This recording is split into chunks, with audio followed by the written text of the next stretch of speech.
Welcome to the Psych Central Show, where each episode presents an in-depth look at issues from the field of psychology and mental health, with host Gabe Howard and co-host Vincent M. Wales. Hello, everyone, and welcome to this week's episode of the Psych Central Show podcast. My name is Gabe Howard, and Vincent M. Wales is hanging out with me like he usually does. And we have a third this week, a gentleman by the name of Brent Williams. He's the author of Out of the Woods, which is a graphic novel which chronicles his personal journey dealing with depression. We're going to talk about that a little more later, but first we'd like Brent to say hello. Hi, Vince. Hi, Gabe. Oh, you don't want me to say hello? What's wrong with you? Dude, come on. We let you talk all the time, Vince. We're trying to be hospitable to our guests. So, Brent, the first thing I want to say is our bumper, the nice lady that introduced the show, has a fabulous English accent, and Vince and I don't have any accents, and so you are the first guest with an accent on the show. So we want you to talk a lot. I think Brent will disagree that we don't have accents, right, Brent? Just slightly. Oh, dear. This is an excellent example of context and perspective, and probably male privilege. But we'll push that aside for a moment. Brent, yeah, that's another topic. Altogether, it's another show. On some other show. To segue in, you started off your career as a human rights attorney. Is that correct? Yes, I did. Can you tell us exactly what a human rights attorney is? Well, it probably is different things in different countries, but what I did, to be more specific, what I did here was I set up a community law centre in Wellington, which provided free advocacy, support, and sort of community action in a legal sense to disadvantaged, vulnerable people. Anyone who wasn't able to access a lawyer easily, we were interested in, and that took us into areas of street kids, was a big area. Women who were suffering from family violence, children who were suffering from abuse and neglect, and people who were vulnerable in the sense of workers' rights, tenants, people who have been not getting into good housing situations because of tenancy situations. All those types of things were what I specialised in. So it's very local human rights. It wasn't sort of the national level of human rights that we perhaps now talk about in an international sense. It was helping people assert their rights. That was really my interest in, because I had a legal background. That gave me some tools, if you like, to and a lot of passion to help people. It was exciting work. It was very rewarding work. But as I later found out, it took its toll. Well, one of the things that I was thinking while you were talking is that even if you were somebody that didn't have mental health issues, didn't suffer from depression, it sounds like that could be very taxing work. It sounds like that could be hard on anybody, even the most mentally healthy amongst us. How did you handle that as somebody living with depression? Well, I didn't. I couldn't work. I literally hit a wall and was unable to do that, no matter how hard I pushed, how hard I tried. And because I'd spent a career helping others, it was like I sort of had no tools to help myself, really. I just thought, well, I just got to push harder, work harder. I've got to get over this thing. I'm not vulnerable. I'm the strong one. So, all those personal issues came to bear for me, and that I was really poorly equipped. A lifetime of helping others meant that I had very few skills to help myself, and it was very slow process of realization. Right, and that's chronicled quite well in your book. Brent, how long was it between when you stopped working and came to the realization that depression was what was behind everything for you? I think it was years. And it's sort of multi-leveled. I mean, at first I was in denial. So even though I had psychiatrists saying, you are depressed, with long reports telling me how and why, I would read them as if I was reading a report of one of my clients. I just, I saw the word, I saw the diagnosis, it was clear. I couldn't take it in. So from that point right the way through to, it was a very slow process of really realizing. It's like peeling layers off an onion, really, till you get to the soft stuff in the middle. That's, you're not really doing the work. You're just picking around the edges, and you're in denial, really. as much as I hate to say it, it's not uncommon for men, especially men that are in sort of authoritative positions, and we can find authority in almost anything we do, to think, oh, it's other people that have this problem. It's not us. We're the ones that help others. So it's unfortunate because it delays us from getting help. Yeah, absolutely. I mean, I made resources about depression. I mean, I published a book on mental health and the law, and I made videos on mental health issues. So you think I would have had an idea when this thing hit me of what was going on, but I had no idea. It just completely blindsided me. Depression is weird that way. And Gabe and I have discussed this in our personal conversations a lot. I was diagnosed myself when I was in my 20s, 30 years ago. And yet when it gets worse for me, I don't even recognize it until retrospect. It's like, geez, why did I not see that? This has happened so frequently. So yeah, we get it. Are we saying that depression makes us not see straight? Like maybe it messes with our brains, like it's some sort of mental type illness? Could that be the conclusion here? Gabe, So let's not get crazy here. Come on. Exactly. And that's why I chose a graphic novel format in a way, because I could create this character, this dark, sinister character that sort of is hanging on the back of a door in one of the scenes in a half-formed state. Is it a coat? Is it depression? And where's the character gone? So to me, that captures it quite nicely. There's sort of this insidious nature of this illness.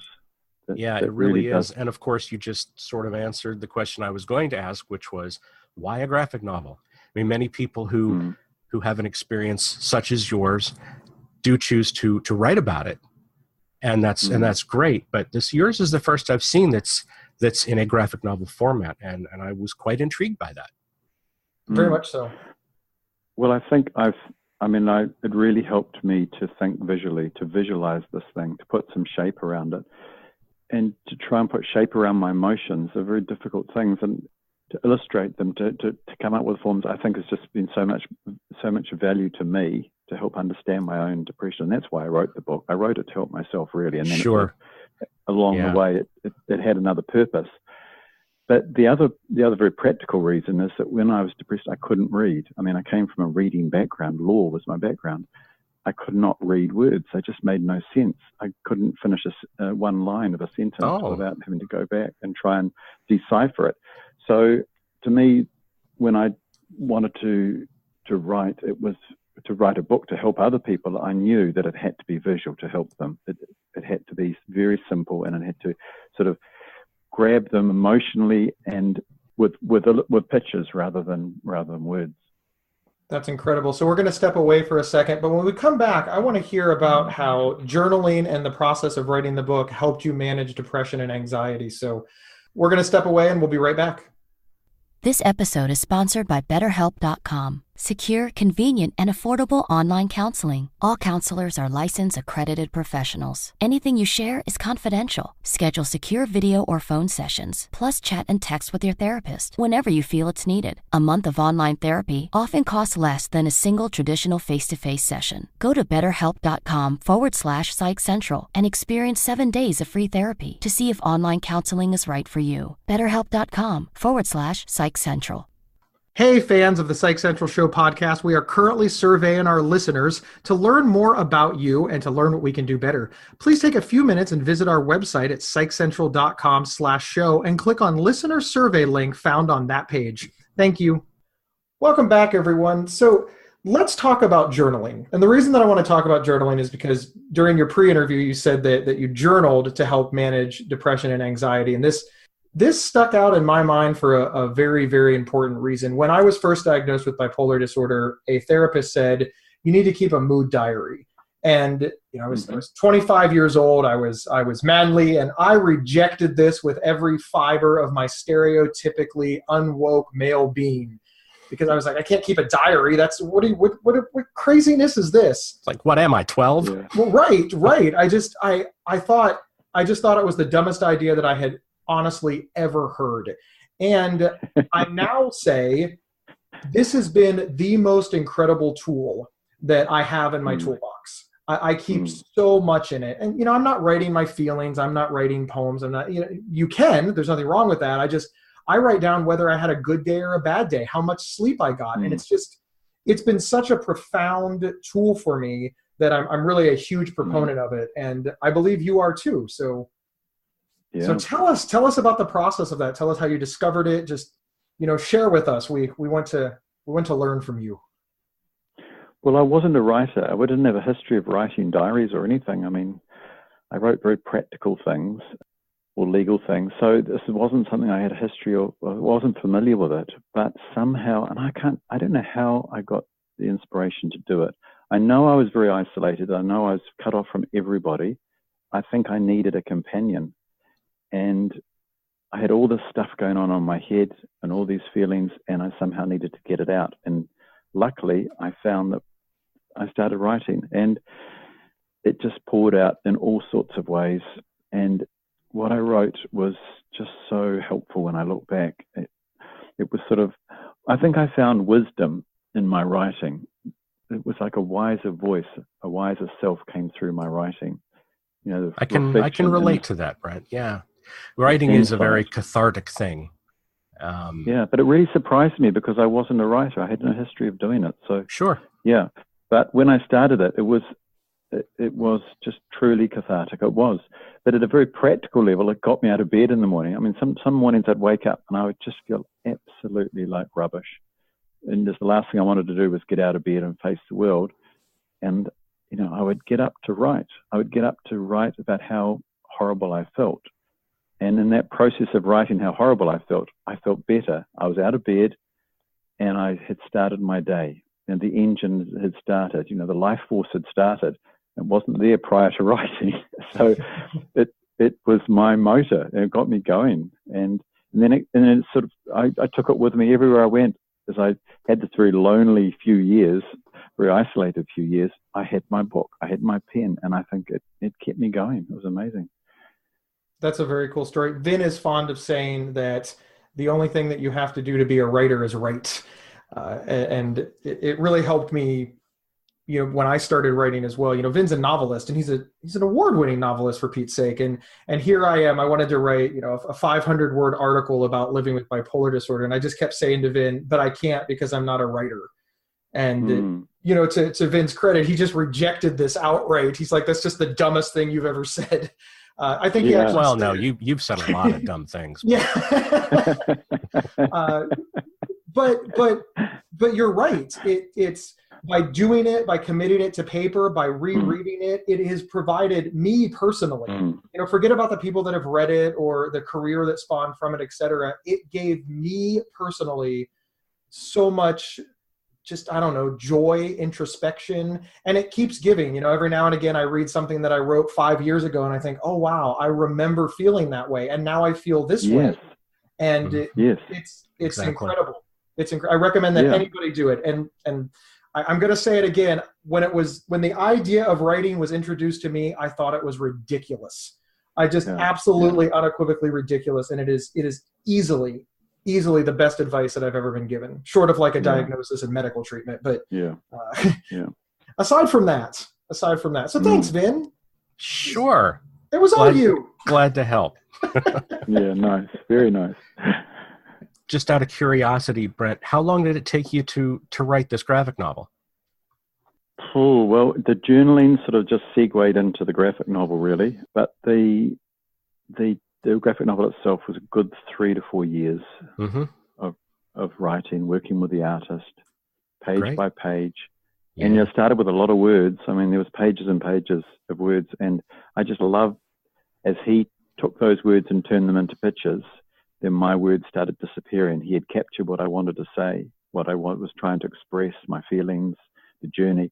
And by the end of it, there's very few words. I mean, some of the panels have no words. And I was quite impressed with that too, because it is presented in an extremely visual way, more than a lot of graphic novels out there are, because you do say so much with, or your artist said so much with his work here. Very impressive. Thank you. It was a very interesting process in itself, and some things, some ideas, feelings that I really felt that I'd captured well in my journals I was very happy to let go. I thought, no, the pictures say it all. That's great.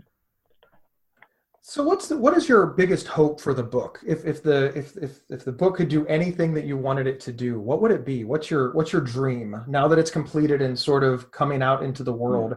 What would you like to see happen? Well, I think the biggest thing I want is people who are depressed to get help and help. There's so much help. There's so many levels of help and layers. I myself struggled for many years to get help, professional help, therapeutic help, family, friends. You know, I was on my own. It was very much part of depression for me. And I think I'm not alone. I think, you know, I read recently that only 20% of people who have depression are actually presenting for help. I mean, that's tiny. And we know the harm depression can do, and in the suicide stats are huge.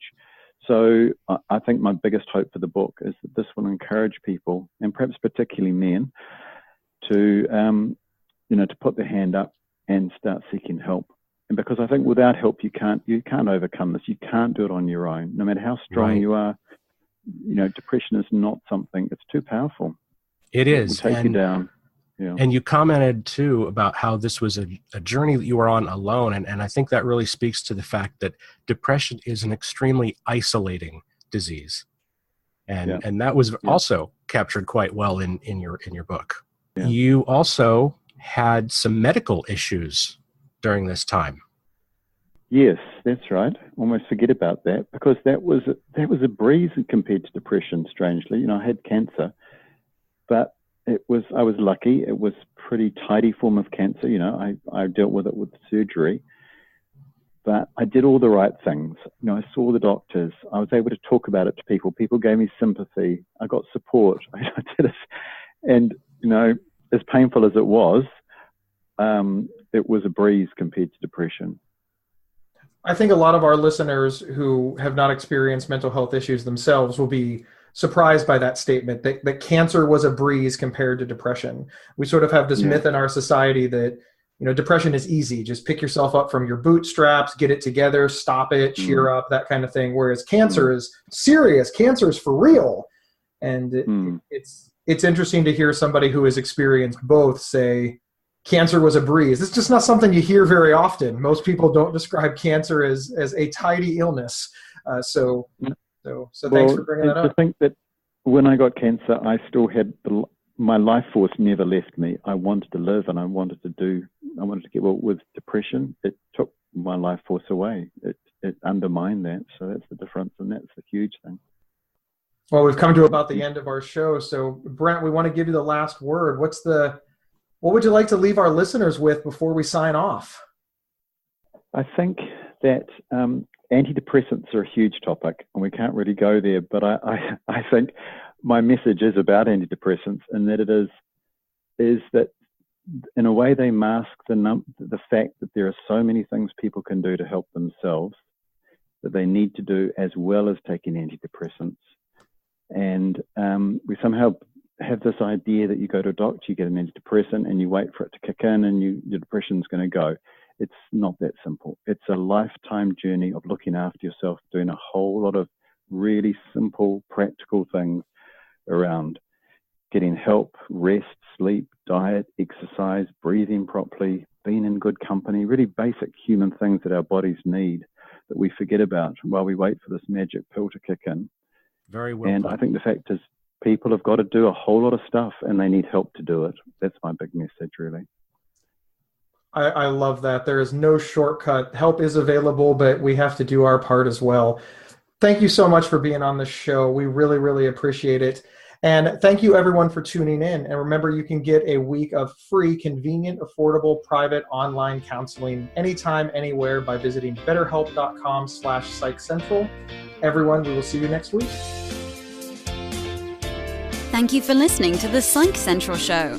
Please rate, review, and subscribe on iTunes or wherever you found this podcast. We encourage you to share our show on social media and with friends and family. Previous episodes can be found at psychcentral.com/show. Psychcentral.com is the internet's oldest and largest independent mental health website. Psych Central is overseen by Dr. John Grohol, a mental health expert and one of the pioneering leaders in online mental health. Our host, Gabe Howard, is an award-winning writer and speaker who travels nationally. You can find more information on Gabe at gabehoward.com. Our co-host, Vincent M. Wales, is a trained suicide prevention crisis counselor and author of several award-winning speculative fiction novels. You can learn more about Vincent at vincentmwales.com. If you have feedback about the show, please email talkback@psychcentral.com.